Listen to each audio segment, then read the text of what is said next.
আসসালামু আলাইকুম বিয়স। দেখো তিনটা পয়েন্ট এইখানে কিন্তু যে কোনো মুহূর্তে দুর্ঘটনা হওয়ার সম্ভাবনা থাকে, যে কোনো মুহূর্তে দুর্ঘটনা হওয়ার সম্ভাবনা থাকে।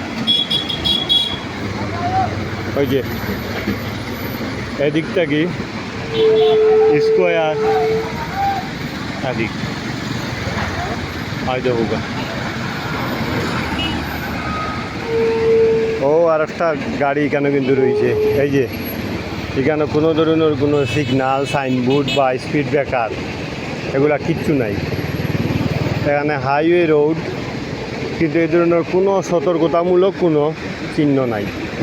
নিরাপদ সড়ক চাই আন্দোলনের অনেক নেতা আমাদের দেশে আছে, আমাদের সিলেটেও রয়েছেন অনেকজন নিরাপদ সড়ক চাই আন্দোলনে।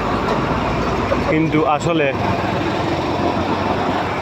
সত্যিকার অর্থে নিরাপদ সড়ক চাই আন্দোলনও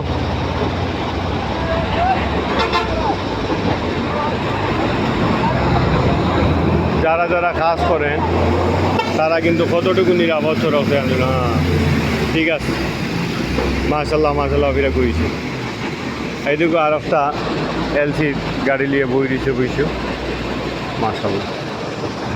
যে কোনো মুহূর্তে দুর্ঘটনা হওয়ার সম্ভাবনা আছে ভাই, এখানে পয়েন্ট, কিন্তু এখানে কোনো ধরনের সতর্কতামূলক কোনো চিহ্ন